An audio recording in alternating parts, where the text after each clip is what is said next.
한양 경복궁 깊은 밤, 왕의 처소에 홀로 촛불이 켜져 있었습니다. 눈이 침침하여 두꺼운 책도 한 글자 한 글자 힘겹게 읽어야 했지만 붓은 멈추지 않았습니다. 신하들은 건강을 걱정하며 제발 쉬시라고 간청했습니다. 그러나 왕은 고개를 저었습니다. 밤새 그가 붙들고 있던 것은 단 하나의 질문이었습니다. 어떻게 하면 내 백성이 자신의 말을 글로 쓸 수 있을까?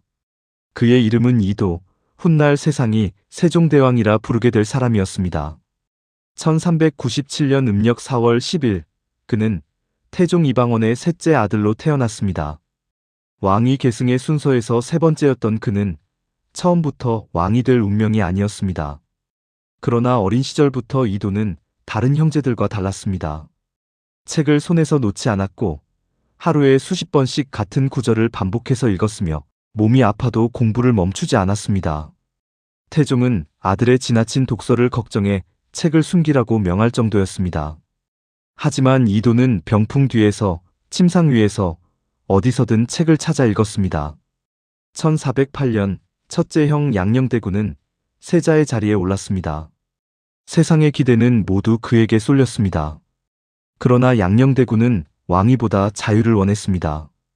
기행을 일삼고 예법을 어기기를 반복하자 결국 1418년 태종은 단호한 결정을 내렸습니다. 세자를 패하고 셋째 아들 이도를 새 세자로 봉했습니다.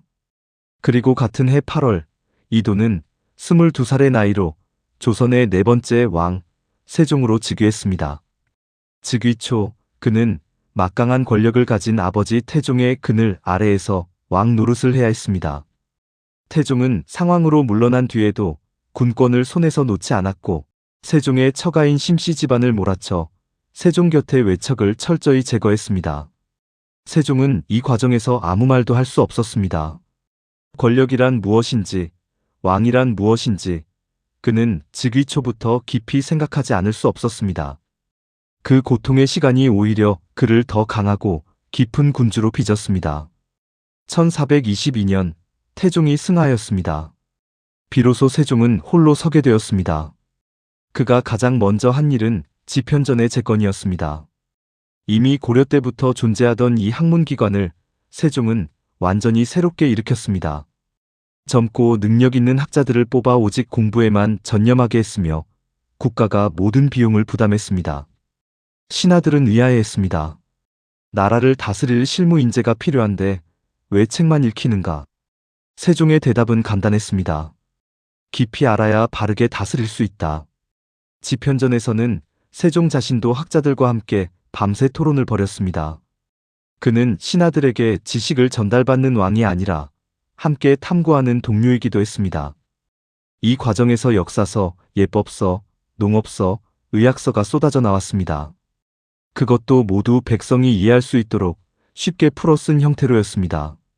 그러나 세종의 가장 큰 고민은 언제나 같은 곳을 향하고 있었습니다. 글을 모르는 백성이었습니다. 조선은 한자를 공식 문자로 사용했지만 한자는 수천 자를 익혀야 읽고 쓸 수 있는 어려운 문자였습니다. 배운 자와 배우지 못한 자 사이의 벽은 너무나 높았습니다.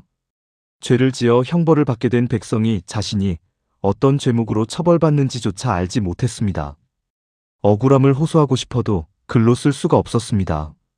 세종은 이것을 참을 수 없었습니다. 1443년 세종은 마침내 28개의 새로운 글자를 완성했습니다. 훈민정음이었습니다. 백성을 가르치는 바른 소리라는 뜻이었습니다. 그는 이 글자를 만들면서 우리말의 음운체계를 과학적으로 분석했습니다. 자음은 혀, 이, 입술, 목구멍 등 발음기관의 모양을 본떠 만들었고 모음은 하늘, 땅, 사람의 세 가지 원리에서 출발했습니다. 이 설계 원리는 20세기 언어학자들이 훈민정음을 연구한 뒤에야 그 깊이를 완전히 이해할 수 있을 만큼 정교했습니다. 신하들의 반발은 거셌습니다. 집현전에 최만리를 비롯한 여러 학자들이 상소를 올렸습니다. 새 문자를 만드는 것은 중국을 섬기는 예에 어긋나며 오랑캐나 하는 짓이라고 주장했습니다. 세종은 노하지 않았습니다. 차분하게 그들을 불러 논리로 반박했습니다. 나란 말이 중국과 달라 한자로는 서로 통하지 않으니 백성이 말하고자 하는 바를 표현할 수 없는 것이 문제가 아닌가. 어리석은 백성이 말하고자 해도 그 뜻을 펼치지 못하는 자가 많다. 내가 이를 가엾이 여겨 새로 28자를 만드노라. 1446년 훈민정음 해례본이 반포되었습니다. 세종의 나이 50살이었습니다. 이 해례본에는 글자의 원리와 용례가 상세히 설명되어 있었습니다. 나중에 이 책이 발견되지 않았다면 우리는 훈민정음이 어떻게 만들어졌는지 영영 알지 못했을 것입니다. 1997년 훈민정음 해례본은 유네스코 세계기록유산으로 등재되었습니다. 세종의 업적은 언어에서 멈추지 않았습니다. 그는 하늘을 읽어야 백성을 먹일 수 있다고 믿었습니다. 농사는 날씨와 계절에 달려 있었고 정확한 시간과 기상 정보는 국가 운영의 기반이었습니다. 세종은 장영실이라는 천재적인 기술자를 발탁했습니다. 장영실은 노비 출신이었습니다. 신분을 뛰어넘어 그를 등용한 것 자체가 당시로서는 파격이었습니다. 장영실의 손과 세종의 머리가 만나자 놀라운 발명품들이 탄생했습니다. 1434년에는 자경루가 완성되었습니다.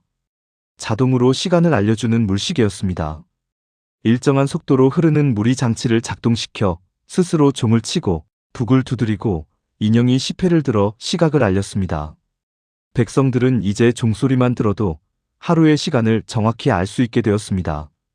같은 해 앙부일구도 제작되었습니다. 반구 형태의 해시계로 서울의 위도에 맞게 정밀하게 설계되었으며 시간뿐 아니라 절기까지 알 수 있었습니다. 세종은 이 앙부일구를 종로 등 사람이 많이 모이는 장소에 설치했습니다. 누구든 지나가다 보기만 해도 시각을 알 수 있도록 한 것이었습니다.